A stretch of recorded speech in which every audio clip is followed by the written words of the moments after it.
Bonjour et bienvenue sur ce webinaire, le deuxième webinaire de la série de 5 webinaires consacrés « Que faire pour son haut de bilan en vue d'anticiper la trésorerie future ». Voilà, je me présente, je suis Laurence Bouton, conseillère au sein du pôle financement de la CCI 49 et chef de projet dans le programme régional Dynamique. Pour m'accompagner, Sandrine Moreau, experte en financement de la société Audacy et membre de la chambre professionnelle du conseil ArcWest. Il faut savoir que nous avons pour objectif de vous aider dans cette actualité de situation post-Covid et effectivement les vecteurs les plus importants étant souvent les critères qui apparaissent le plus rapidement dans la partie financière et commerciale. C'est l'objet des 5 webinaires que nous avons décidé de travailler avec la compétence de la chambre professionnelle des consultants d'ArcWest. C'est pour ça, d'où la présence ce matin de Sandrine au sein de la chambre de commerce et d'industrie. Voilà. Si on veut rentrer plus particulièrement dans la partie technique, un point important, donc un constat fait au sein de l'enquête de conjoncture qui a réalisé la Chambre de commerce d'industrie auprès de 3000 entreprises et qui nous permet d'avoir la température et la situation actuelle. Vous retrouverez d'ailleurs sur le site de la CCI cette enquête de conjoncture que je vous invite à regarder attentivement. Et donc, il en ressort sur la partie financière que 64% des répondants, donc des entreprises répondantes, vont rencontrer ou ont rencontré ou estiment rencontrer des problèmes de trésorerie. Donc ça, on voit une large majorité, effectivement, une position d'inquiétude par rapport à ça. 53% se sont rapprochés de leur banque et effectivement ont pu généralement bénéficier d'un PGE. On le voit, 40% ont sollicité un PGE et 76% l'ont obtenu. Donc, des chiffres quand même un peu surprenants où on retrouve que 34% des entreprises qui ont connu ou qui ont anticipé des problèmes de trésorerie n'ont pas eu recours pour le moment au PGE.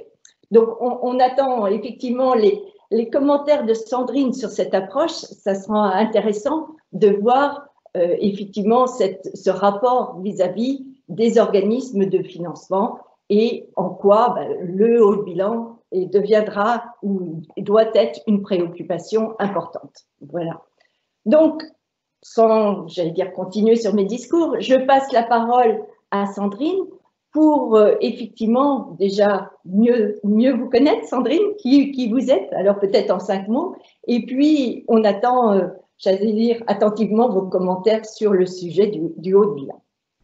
Alors, bonjour à tous et à toutes. Donc, ravie d'animer ce webinact, ce deuxième webinact avec Laurence. Donc, je me présente, donc dirigeante de la société Audacy. J'accompagne les dirigeants d'entreprise dans le financement de leur stratégie, dans l'évaluation des besoins de trésorerie et financement associé. Mon rôle, c'est concrètement de permettre aux dirigeants de développer optimiser et restructurer leur entreprise de façon sereine, de trouver des financements adaptés à leurs projets, mais aussi à leur situation financière du moment, et de remporter bien sûr l'adhésion des partenaires financiers. Ça, c'est vraiment primordial. Alors, Laurence m'avait demandé de me résumer, je dirais en 3 mots. Alors voilà, je dirais écoute, adaptabilité et puis bilingue. Alors dans une langue qui va, je crois, parler à tous, c'est la langue des financeurs, parce qu'effectivement, eh bien quand on est chef d'entreprise, on n'a pas toujours les codes pour se faire comprendre ou en même temps comprendre les interlocuteurs et puis les contraintes des financiers. Donc voilà, j'ai à mon actif plus de 20 ans d'expérience en financement de projets au sein d'une banque régionale et puis ensuite un peu plus de 10 ans pendant BPI-France, auprès de BPI-France. Et donc j'ai eu effectivement l'habitude de travailler avec l'ensemble des banques et d'échanger avec elles au service bien sûr des entreprises. Alors, effectivement, Laurence vous parlait de cette enquête qui a été faite par la CCI Maine-et-Loire et qui, effectivement, est très intéressante dans le sens où, voilà, on peut retenir que 34% des entreprises qui ont des tensions de trésorerie n'ont pas eu recours au PGE. Alors, soit ne l'ont pas demandé pour X raisons, ou ne l'ont pas obtenu, en tous les cas, n'ont pas, malgré qu'elles aient des tensions de trésorerie, n'ont pas de solution aujourd'hui. Et ça, c'est voilà, c'est un point de vigilance qu'il faut noter parce que ça veut dire que très rapidement, hein, sans avoir une logique de panique, bien sûr, mais très rapidement, on peut craindre qu'elles aient des difficultés financières lors du rebond et lors de la stratégie de rebond. Donc, c'est évidemment ce que l'on va voir ensemble ce matin. Avant de rentrer dans le vif du sujet, je voulais vous rappeler quelques notions, quelques fondamentaux qu'il était important de poser.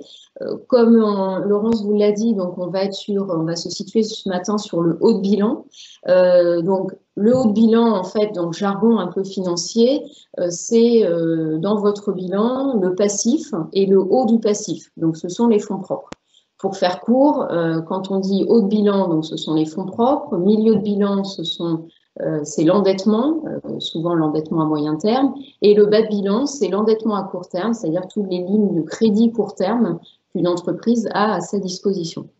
Donc, on va se situer ce matin au niveau des fonds propres. Fonds propres, pourquoi? Parce que c'est propre à l'entreprise, comme son nom l'indique, en opposition avec d'autres ressources qui sont les dettes d'une entreprise et qui sont plutôt des dettes extérieures que vos partenaires financiers vont vous octroyer. Une autre notion importante aussi, c'est la structure financière. Souvent, vous entendez parler que le cash ou la trésorerie, c'est le nerf de la guerre, que la structure financière, vous devez avoir une entreprise avec une structure financière saine. C'est en fait tout simplement le rapport entre le niveau de vos fonds propres et vos capitaux permanents, donc on le verra. Et c'est cette notion d'équilibre financier qui est très importante. La notion aussi de fonds propres et quasi-fonds propres, ça c'est une notion importante qui est souvent utilisée dans l'éligibilité de certains financements, et notamment un qui a son importance, qui est la garantie, par exemple, BPI-France, où là, il ne faut pas que l'entreprise soit en difficulté, c'est-à-dire qu'elle ait des fonds propres négatifs, et là, on voit bien que la notion de fonds propres a toute son importance, et on met de côté justement les quasi-fonds propres. Une autre notion importante, en temps normal, c'est votre rentabilité, c'est la rentabilité d'une entreprise qui permet au fil des années de conforter les fonds propres d'une entreprise. Aujourd'hui, dans le contexte actuel, ça ne va pas être le cas puisque malheureusement, l'entreprise va rencontrer des difficultés ou tout au moins une perte sur plusieurs mois, voire peut-être 1 ou 2 exercices. Et mécaniquement, ces pertes vont dégrader vos fonds propres. Donc, jusqu'à présent, vous étiez plutôt dans une posture où votre rentabilité permettait d'alimenter vos fonds propres. Là, au contraire, mécaniquement, on va les dégrader. Voilà, je revenais un petit peu sur ces notions-là.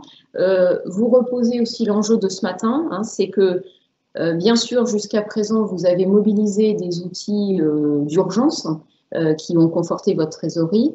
Dans un futur très proche, il va falloir que vous prépariez votre rebond économique et pour cela, il va falloir, comme on va le voir, renforcer votre structure financière pour préserver vos capacités d'investissement et d'endettement pour assurer le futur. Voilà. On peut rentrer dans le vif du sujet. Alors, effectivement, pourquoi renforcer ces fonds propres ? Donc, comme je vous l'ai dit en préambule, les fonds propres, c'est vraiment la stabilité financière d'une entreprise. C'est ce qui va vous permettre de constituer une réserve pour financer vos investissements et puis toute opportunité qui va s'offrir à vous. Parce que aujourd'hui, on est certes dans une situation de manque de visibilité, d'incertitude, mais c'est justement le moment aussi de saisir des opportunités et de se tenir prêt pour les financer. Donc, ça a toute son importance. C'est aussi une garantie pour vos financeurs. Ça joue aussi l'effet de levier souvent pour obtenir des financements et ça rassure les banques justement quand elles voient que les actionnaires et les dirigeants sont dans une capacité d'engager des fonds supplémentaires. Donc c'est vraiment très important. C'est un critère de solvabilité, je l'ai dit, hein, ça fait partie des ratios, on le verra, qui sont regardés de près au même titre qu'on regarde la rentabilité d'une entreprise. Alors, c'est vrai qu'en France, c'est souvent la problématique d'un bon nombre d'entreprises, et notamment des PME, des TPE-PME, qui manquent de capitaux propres. Et c'est vrai que dans le contexte de crise, ça va être un vrai sujet, et donc il faut être attentif par rapport à ça et être le maximum dans l'anticipation. Donc, aujourd'hui, on est effectivement dans un manque de visibilité, mais une chose est sûre, contrairement jusqu'à ces derniers mois où on était plutôt dans l'urgence, là, au contraire, on voit qu'on va s'inscrire dans un temps assez long. Et donc, c'est vraiment cette notion qu'il faut prendre en compte. Vous allez vous inscrire dans une stratégie de rebond qui va peut-être avoir, donc, s'appeler peut-être une diversification, un retournement de marché, peut-être un projet qui va être plutôt un projet d'innovation ou au contraire international. Mais tout ça va prendre du temps, va générer des besoins de trésorerie, de cash, et donc c'est vraiment primordial que vous puissiez évaluer ces besoins. Ce sont vraiment, et ça on l'a vécu, rappelez-vous, dans la crise de 2008, ce sont vraiment les entreprises qui justement auront les moyens les plus stables et les plus ajustés qui réussiront. Voilà. Je veux évidemment pas faire peur à tout le monde, mais il faut vraiment avoir conscience de ça. Et c'est celles qui auront anticipé et qui auront les structures financières les plus fortes qui s'en sortiront et qui auront les moyens de s'en sortir. Voilà. Alors, pour illustrer nos propos, arrêtons les beaux discours, on a voulu avec Laurence vous proposer un cas concret d'une entreprise, justement, qui, eh bien, jusqu'à présent, était dans une dynamique de développement, qui venait d'ailleurs d'investir, qui était accompagnée par ses banquiers, à la fois en court terme, en ligne court terme, mais également en moyen terme, qui était rentable, hein, comme vous voyez. Donc, elle réalisait sur l'exercice 2019 un chiffre d'affaires de 1,2 million et avait dégagé à peu près 3% de résultats. Et puis, une CAF qui représentait à peu près 7,5% du chiffre d'affaires et qui lui permettait d'ailleurs d'honorer sa dette à moins d'un an, hein, dont l'encours était de 81 000 euros. On est face à une entreprise, comme vous le voyez, qui est saine, puisque ses capitaux propres, donc il y avait 137 000 euros de capitaux propres, donc représentait à peu près 57% de son endettement stable et 25% de son total bilan. Donc, d'un point de vue comptable et bancaire, je dirais, on est vraiment dans une entreprise relativement saine, entreprise industrielle, hein, donc qui forcément est assez capitalistique, mais saine, et qui, avec le Covid, bien sûr, donc le Covid arrive, donc cette entreprise mobilise les mesures d'urgence, donc ça soit chômage partiel, report d'échéance, à la fois fiscale et sociale, et puis ces reports de dette bancaire. Et puis, en faisant une analyse très rapidement de sa situation de trésorerie, alors qu'effectivement, elle avait déjà une trésorerie un petit peu tendue, hein, mais accompagnée par ses banques, eh bien, elle s'aperçoit de la nécessité de mobiliser un PGE. Donc, elle aurait pu mobiliser un quart de son chiffre d'affaires, donc potentiellement, elle avait le droit à 300 000 euros de chiffre d'affaires, de PGE, pardon, et elle décide d'en mobiliser 250.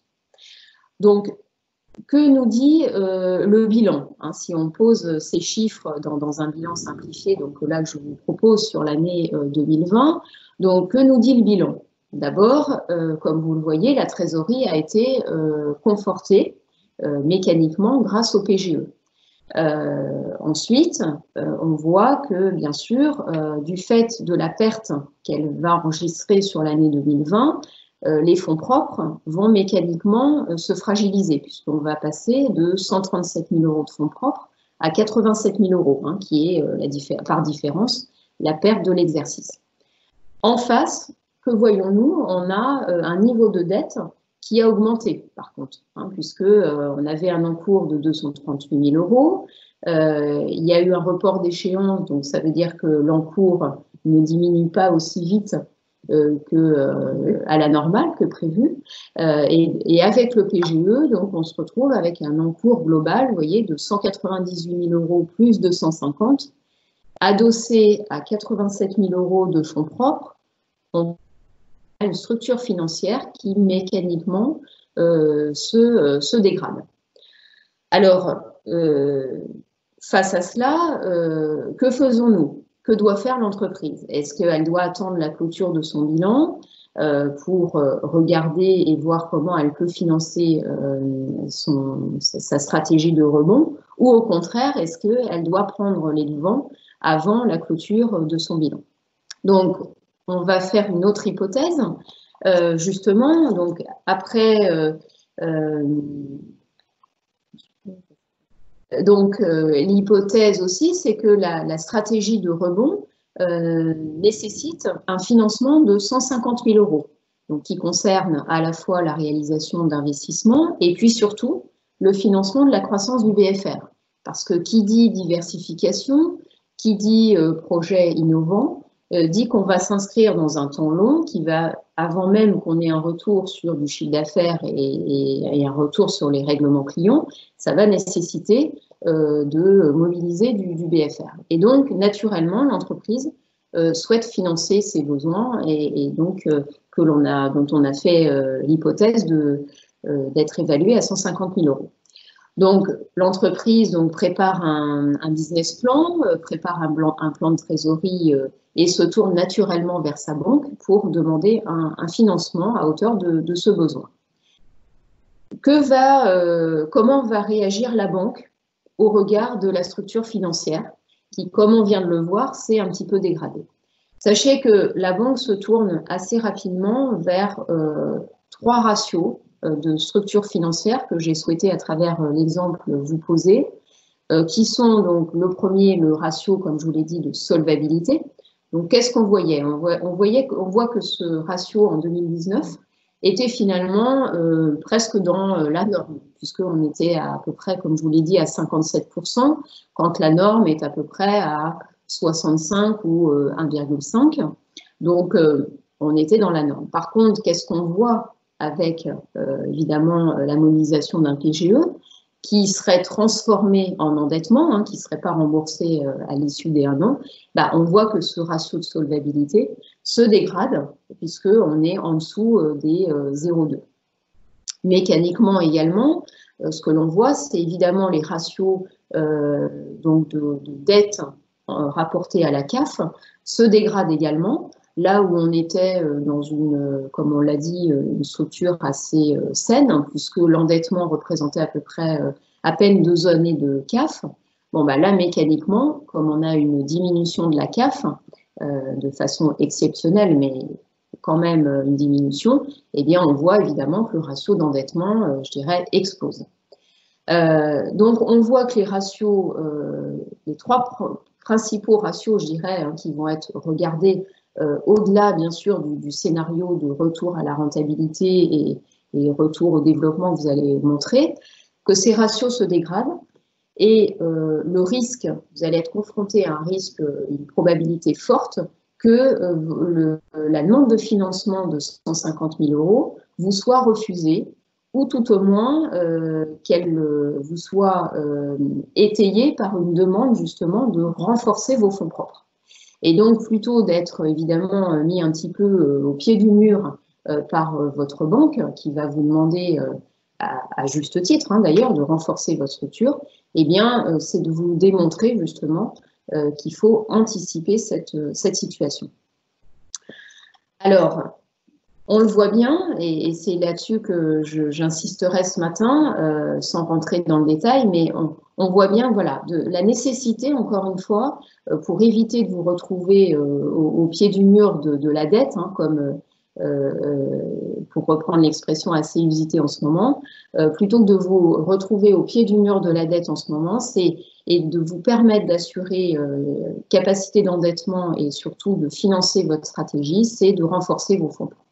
Alors, c'est vrai que quand on dit ça à un dirigeant, renforcer ses fonds propres, tout de suite, ce qui lui vient à l'esprit, c'est le risque de dilution et le risque, quelque part, de ne plus être maître chez soi et donc de perdre voilà, la gouvernance, de plus être maître à bord. Et c'est vrai que souvent, les chefs d'entreprise nous rétorquent, oui, mais attendez, moi, je veux rester capitaine du bateau et je veux garder la mainmise sur mon entreprise et j'ai peur en faisant rentrer un investisseur à la fois d'avoir ce risque de dilution et de gouvernance.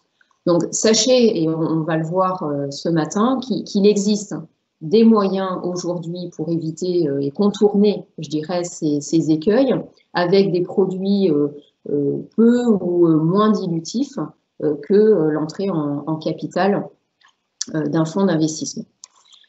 Alors, j'ai repris là 4 moyens qui sont sur la table, je dirais, aujourd'hui.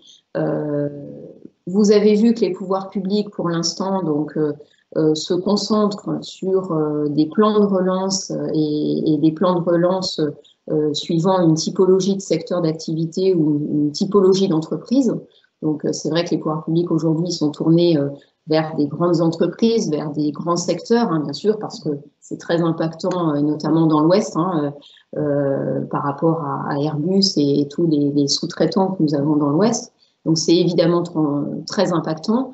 Pour autant, le tissu économique, notre tissu économique régional est constitué surtout de TPE et PME, donc il ne va pas falloir que les pouvoirs publics les oublient, bien au contraire. Et donc, les pouvoirs publics ont demandé à pas mal d'acteurs, et les CCI ont été mises dans la boucle dès le départ, pour réfléchir justement à créer des produits spécifiques pour aider les entreprises à gommer ces écueils que l'on voit souvent dans la levée de fonds.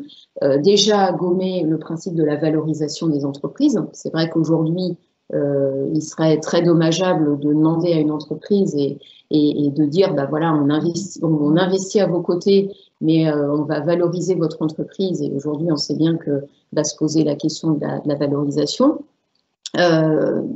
Donc, on est plus en train de réfléchir sur des produits spécifiques qui gommeraient ce problème. Et puis, se pose aussi le problème du transfert de la garantie, puisque aujourd'hui, on est en train de parler de transformation du PGE ou la possibilité d'amortir le PGE sur une durée assez longue. Certains parlent, par exemple, d'une durée de 10 ans. Donc, on s'inscrirait vraiment dans un temps assez long. Voilà, je voulais vous mettre un petit peu en garde contre ces réflexions parce que la transformation d'un PGE en prêt participatif, là, on se situerait dans les notions de quasi-fonds propres. Alors, c'est vrai, comptablement, ce serait vu comme des quasi-fonds propres. Bancairement, ce serait un autre sujet parce que qui dit prêt participatif, comme son nom l'indique, on est dans une notion de prêt, donc qui se rembourse. Et là, bancairement, ce serait ramené en endettement. Donc, point de vigilance là-dessus. Il va falloir qu'on soit vigilant dans les mois à venir. Et vous, en tant que chef d'entreprise qui avez mobilisé ces PGE, où vous allez avoir dans 10 mois la question qui va se poser, hein, de soit je rembourse parce que la trésorerie m'offre cette possibilité et parce que ça y est, j'ai un regain d'activité, ou au contraire la possibilité d'amortir. Mais attention, si vous vous inscrivez dans ce temps long, ça peut aussi de toute façon alourdir votre endettement. Un autre moyen pour renforcer vos fonds propres, c'est d'avoir recours à un premier niveau, à votre premier cercle Donc, c'est ce qu'on appelle la love money. Hein, ça peut être la famille, ça peut être des amis. Mais c'est un premier niveau d'apport en fonds propres qui peut être intéressant. Un partenariat inter-entreprise qui peut être aussi intéressant aussi. Et puis, le crowdfunding qui existe bien sûr. Et alors là, je n'ai pas repris la panoplie du crowdfunding, mais vous avez bien sûr le crowd equity qui vous permet bien sûr de venir conforter vos fonds propres. Le troisième sujet, et c'est là-dessus, et le troisième et quatrième sujet que je resterai un peu plus longtemps, va se poser la question, effectivement, un moyen de conforter, c'est l'entrée d'un capital investisseur. Donc, sachez qu'il existe aujourd'hui déjà beaucoup d'acteurs. Vous avez des acteurs régionaux, hein, on peut citer Ciparex par exemple, ou des fonds d'investissement bancaires qui ont déjà leurs fonds d'investissement, qui réfléchissent aujourd'hui sur la manière de les renforcer. Donc, vous avez vu dans la presse, hein, que ce soit le groupe Crédit Mutuel, Crédit Agricole ou BNP, sont en train de renforcer justement leur structure. BNP vient d'annoncer que leur fonds va être renforcé de 2 milliards à 4 milliards d'euros, donc c'est pas négligeable. Et ils sont en train de réfléchir sur justement des produits, ce qu'on appelle hybrides. Alors, pourquoi hybride? Parce qu'on est à la croisée des chemins entre l'apport en capital et l'apport en obligation, qui, avec donc certains outils et certaines options, donc on pense par exemple aux obligations convertibles, aux OPSA, offre la possibilité ou pas de convertir ou de ne pas convertir, et donc avec un effet cliquet qui du coup offre une double rémunération au fonds d'investissement entre la rémunération liée au capital et la rémunération liée à la prime justement de non-conversion. Voilà. Donc, sachez qu'un capital investisseur, et comme on en voit dans l'Ouest, on voit pas mal d'acteurs, ils ont toujours vocation à être minoritaires, hein, donc sachez-le, ça évite évidemment le problème de la dilution. Ce sont des capitaux investisseurs, ce qu'on appelle passion, qui ne sont pas là pour sortir à 3 ans ou à 5 ans, au contraire, qui s'inscrivent un peu plus dans la durée. Et grâce à des produits hybrides, justement, ils pourraient être dans la durée avec des sorties à 7, voire pourquoi pas 10 ans. Donc voilà, on voit bien qu'ils sont là pour vous accompagner dans la durée, et il faut vraiment les voir comme des partenaires. Alors peut-être un peu moins au quotidien qu'une banque va pouvoir le faire, puisque une banque va vous accompagner sur des lignes court terme, mais en tous les cas vont être là sur des rendez-vous stratégiques pour vous et qui sont des rendez-vous importants. Le quatrième sujet, c'est voilà, les dettes subordonnées et mezzanines. Donc, rappelez-vous, à la sortie de crise en 2008, bon nombre d'acteurs voilà, on sort ce qu'on appelait OC+, pour certains, mezzo pour d'autres. Alors, pourquoi mezzanine? Tout simplement, ça vient de l'italien mezzo, qui veut dire milieu. Donc, on voit bien que on se situe en fait entre vraiment l'apport en capital et puis la dette bancaire, ce qu'on appelle souvent la dette senior.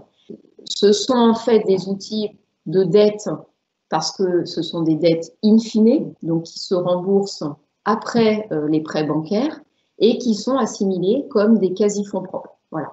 Donc, c'est un intermédiaire entre vraiment le haut de bilan et puis le prêt bancaire traditionnel. Voilà.